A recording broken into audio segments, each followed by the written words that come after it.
Assalamualaikum warahmatullahi wabarakatuh. Perkenalkan, nama saya Nadia Akmal Putri dengan NIM 22320110115 dari Program Studi Ilmu Hukum Fakultas Hukum Universitas Muhammadiyah Sukabumi. Nah, video ini saya buat sebagai bentuk untuk pemenuhan ujian akhir semester mata kuliah Hukum Ketenagakerjaan. Sebelumnya yang terhormat yaitu Ibu Eriska Ginalita Dwi Putri, SHMH, selaku dosen pengampu mata kuliah Hukum Ketenagakerjaan. Pada kesempatan kali ini saya akan membahas mengenai problematika tenaga kerja asing dan tenaga kerja lokal di Indonesia dari sudut pandang hukum ketenagakerjaan. Pembahasan mengenai problematika tenaga kerja asing dan tenaga kerja lokal di Indonesia merupakan suatu isu yang penting dalam perspektif hukum ketenagakerjaan. Salah satu masalah yang sering muncul saat ini yaitu adanya ketimpangan perilaku antara tenaga kerja asing dan tenaga kerja lokal, yang dimana terkadang tenaga kerja asing ini lebih diberikan perilaku yang lebih baik daripada tenaga kerja lokal. Dalam hukum ketenagakerjaan, sangat penting untuk memastikan bahwa tenaga kerja asing dan tenaga kerja lokal diberikan perlakuan yang adil dan sama dalam hal upah, kondisi kerja, dan perlindungan hukum lainnya. Masalah-masalah yang sering terjadi saat ini yaitu adanya diskriminasi atau perlakuan yang tidak adil terhadap tenaga kerja lokal. Nah, berbicara mengenai masalah utama yang sering muncul ialah ketidakseimbangan antara tenaga kerja asing dan tenaga kerja lokal. Beberapa perusahaan mungkin akan lebih memilih untuk merekrut tenaga kerja asing karena alasan seperti keahlian khusus dan kualifikasi tertentu.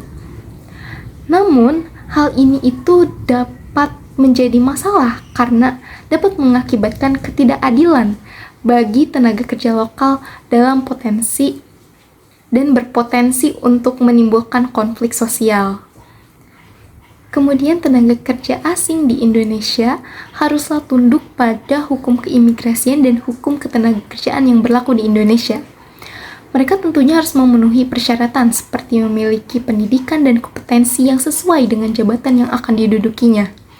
Pada tahun 2023, terdapat sekitar 73.000 tenaga kerja asing di Indonesia dengan berkewarganegaraan Tiongkok yang lebih mendominasi jumlahnya. Meskipun demikian, jumlah tenaga kerja asing di Indonesia ini hanya sekitar 0,1% dari total angkatan kerja yang merupakan salah satu angka terendah di benua Asia. Ada banyak sekali problematika antara tenaga kerja asing dan tenaga kerja lokal di Indonesia yang saat ini sedang ramai terjadi. Ya, di antaranya yaitu yang pertama, adanya diskriminasi terhadap tenaga kerja lokal, yang dimana beberapa perusahaan besar ini akan cenderung lebih memilih untuk merekrut tenaga kerja asing dibandingkan tenaga kerja lokal karena alasan biaya atau kualifikasi yang dianggap lebih baik. Nah, hal ini tentunya dapat menyebabkan diskriminasi terhadap tenaga kerja lokal yang ada di Indonesia. Lalu yang kedua ada penyalahgunaan izin tinggal, yang mana saat ini ada banyak sekali tenaga kerja asing yang bekerja di Indonesia, namun seringkali mengalami penyalahgunaan izin tinggal, seperti tidak memperpanjang izin tinggal sesuai dengan ketentuan yang telah diatur dan berlaku di Indonesia. Lalu yang ketiga ada ketidaksetaraan gaji atau ketidaksesuaian gaji, yang mana pada kasus ini ada beberapa perusahaan yang membayar gaji tenaga kerja asing lebih tinggi daripada tenaga kerja lokal, padahal mereka melakukan pekerjaan yang sama. Ada pula solusi-solusi yang dapat digunakan untuk mengatasi permasalahan hukum ketenagakerjaan ini. Di antaranya yaitu yang pertama, pemerintah tentunya dapat meningkatkan regulasi dan pengawasan terhadap perusahaan-perusahaan yang merekrut tenaga kerja asing. Nah, untuk memastikan bahwa mereka ini mematuhi hukum keimigrasian dan hukum ketenagakerjaan. Lalu yang kedua, yaitu perlu adanya kesadaran dan edukasi bagi perusahaan dan masyarakat mengenai pentingnya menghormati hak-hak tenaga kerja, baik tenaga kerja asing maupun tenaga kerja lokal. Dengan demikian, menjaga keseimbangan antara eksistensi tenaga kerja asing dan tenaga kerja lokal serta memberlakukan hukum yang adil dan tegas.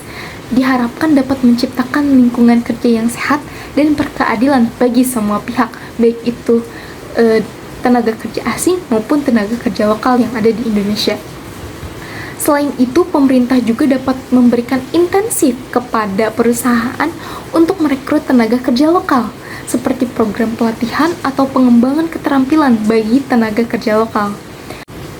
Dengan langkah-langkah ini, kita dapat menciptakan lingkungan kerja yang lebih adil dan seimbang bagi tenaga kerja asing dan tenaga kerja lokal yang ada di Indonesia. Baik, mungkin hanya itu saja yang dapat saya sampaikan.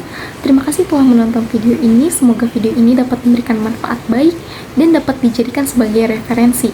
Mohon maaf bila ada terdapat kesalahan ataupun kekurangan dalam penyampaian apa yang telah dibahas. Terima kasih. Wassalamualaikum warahmatullahi wabarakatuh.